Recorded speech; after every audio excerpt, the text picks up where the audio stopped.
Number 8 سورہ نساء سورہ نمبر 4 آیت نمبر 9 سورہ نساء سورہ نمبر 4 آیت نمبر 19 سورہ نساء سورہ نمبر 4 آیت نمبر 33 سورہ مائدہ سورہ نمبر 5 آیت نمبر 106 سورہ مائدہ سورہ نمبر 5 آیت نمبر 107 سورہ مائدہ سورہ نمبر 5 آیت نمبر 109 کے اندر اللہ سبحانہ و تعالیٰ نے یہ کہا کہ یہ نظام وراثت اللہ سبحانہ و تعالیٰ نے نازل کیا، کسی انسان نے نہیں بنایا۔ اور سورہ نساء سورہ نمبر 4 آیت نمبر 11 اور 12 کے اندر اللہ سبحانہ و تعالیٰ نے ہر ایک کے حصے بھی بتلائے۔ اور جو لوگ یہ کہتے ہیں کہ بعض صورتوں میں جو اسلام عورت کو مرد کے مقابلے میں آدھا حصہ دیتا ہے، اس کی حکمت کیا ہے؟ الحمدللہ جیسا کہا جاتا ہے ایک نظام کو سمجھنے کے لیے دوسرے نظام کو سمجھنا ضروری ہے، جب تک آپ دوسرے نظام کو نہیں سمجھتے تیسرے نظام کو آپ نہیں سمجھ سکتے۔ تو بالکل اسی طریقے سے اسلامی نظام وراثت کو سمجھنے کے لیے اسلامی نظام خاندان کو سمجھنا ضروری ہے۔ اسلامی نظام کے اعتبار سے عورت پر کوئی ذمہ داری نہیں، ساری ذمہ داری مرد پر آتی ہے، بہن کی، بیوی کی، ماں کی اور بیٹی کی پوری ذمہ داری ایک مرد پر ہوتی ہے۔ عورت پر یہ ذمہ داری نہیں ہوتی ہے کہ وہ مرد کی کفالت کرے۔ مثال کے طور پر ایک شخص کا انتقال ہو جاتا ہے اور اس کا ایک لڑکا ہو اور ایک لڑکی ہو اور مال میں 6 لاکھ روپے ہوں، تو اس صورت میں لڑکے کو ملتے ہیں 4 لاکھ اور لڑکی کو ملتے ہیں 2 لاکھ۔ اب آئیے دیکھتے ہیں زندگی آگے بڑھتی ہے، اب کچھ دنوں کے بعد لڑکی کے شادی کا معاملہ آتا ہے، ایسے وقت پر لڑکا ذمہ دار ہے کہ لڑکی کی شادی کرے اور پوری ذمہ داری جو لڑکا ادا کرے گا وہ اپنے 4 لاکھ میں سے ادا کرے گا اور لڑکی کے 2 لاکھ میں سے کچھ خرچ نہیں ہو رہا۔ اور لڑکی اس سے مزید یہ کہ کل کے دن جو شوہر مہر دے گا اس 2 لاکھ پر اور بھی اضافہ ہو رہا، اور جو لڑکا ہوگا اپنی شادی کرے گا وہ 4 لاکھ میں خرچ کرے گا، کل کے دن اپنے بیوی کی کفالت کرے گا وہ 4 لاکھ میں سے خرچ کرے گا۔ اس کا مطلب یہ نکلا کہ مرد پر ذمہ داری زیادہ تھی، اس لیے اسلام نے اس کو حصہ زیادہ دیا۔ کہاں پر ظلم ہوا؟ یہاں تو عورت کے اوپر تو آسانی دی گئی بلکہ اس کو حق دیا گیا اور اس پر کوئی ذمہ داری نہیں دی گئی۔ اور اگر کسی کے ذہن میں سوال آتا ہے کہ آخر پھر عورت پر اگر ذمہ داری نہیں ہے تو پھر عورت کو کیوں حصہ دیا گیا؟ بعض لوگ ایسے بھی سوال کرتے ہیں۔ اس کا بھی جواب یہ ہے کہ کل کے دن ہو سکتا ہے کہ کوئی نالائق باپ یا کوئی نالائق بھائی اپنے بہن یا اپنے بیٹی کی ذمہ داری سے دور بھاگ جائے یا کوتاہی برتے، تو ایسے وقت پر اس کو ترکے کا مال کام آئے گا۔ کیا آپ یہ پسند کرتے ہیں کہ آپ کو 4 لاکھ ملے پھر آپ سے چھین لیا جائے، یا پھر آپ یہ پسند کرتے ہیں کہ 2 لاکھ رہے اور آپ کے پاس باقی رہے؟ فیصلہ آپ کے ہاتھوں میں۔ اور دیگر مذاہب کا جو لوگ اعتراض کرتے ہیں ذرا ان کے مذہبوں کا ذرا ہم جائزہ لیں گے۔ اگر آپ پڑھیں گے منو سمرتی، ہندو مت کے 2، ایک شروتی ہوتا ہے دوسرا ہوتا ہے سمرتی۔ سمرتی کے اندر لا بیان کیا جاتا ہے، قانون بیان کیا جاتا ہے۔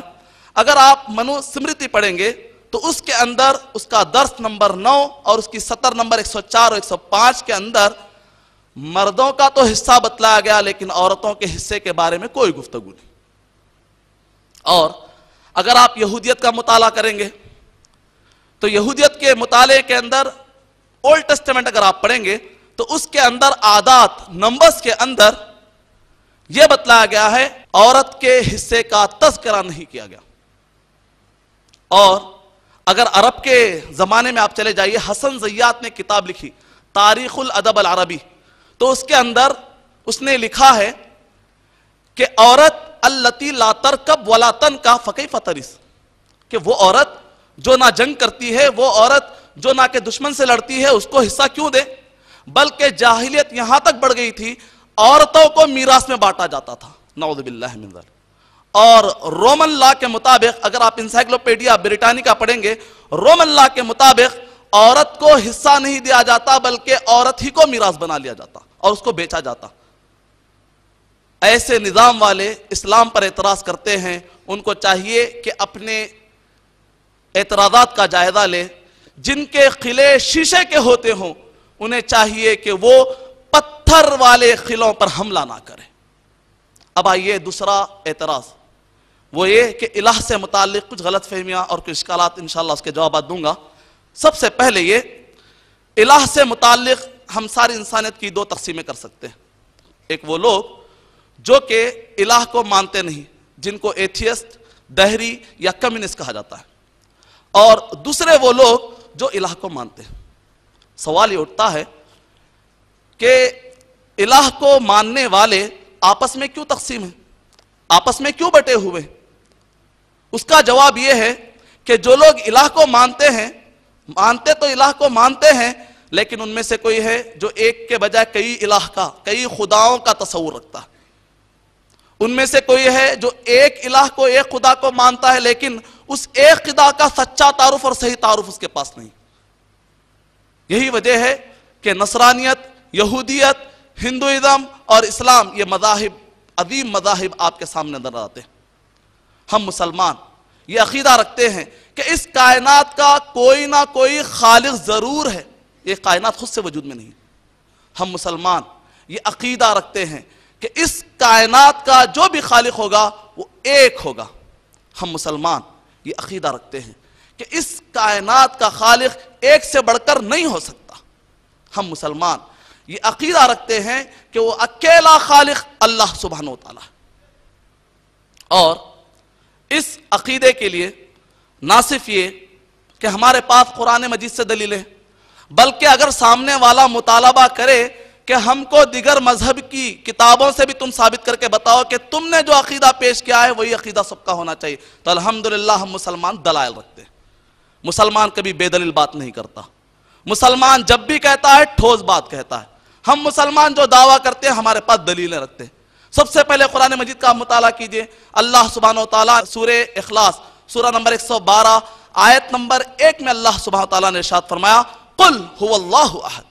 اے نبی اکرم صلی اللہ علیہ وسلم، آپ اعلان کر دیجئے کہ اللہ اکیلا ہے، اپنی ذات میں اکیلا ہے، اپنی صفتوں میں اکیلا ہے، اپنی ربوبیت میں اکیلا ہے، اپنے افعال میں اکیلا ہے، اور اس کے ساتھ کی جانے والی ساری عبادتوں میں اکیلا ہے، اس کا کوئی شریک نہیں۔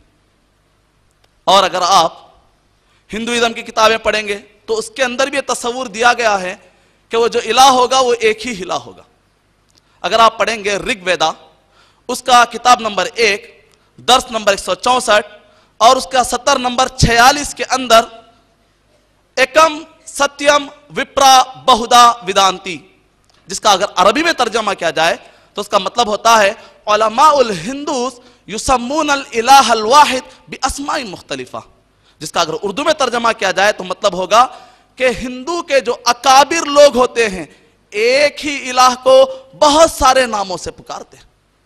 اور اگر آپ پڑھیں گے یجروید کا درس نمبر 32 اور اس کی سطر نمبر 3 کے اندر اگر آپ پڑھیں گے نتسیا پرتیما استی، جس کا اگر عربی میں ترجمہ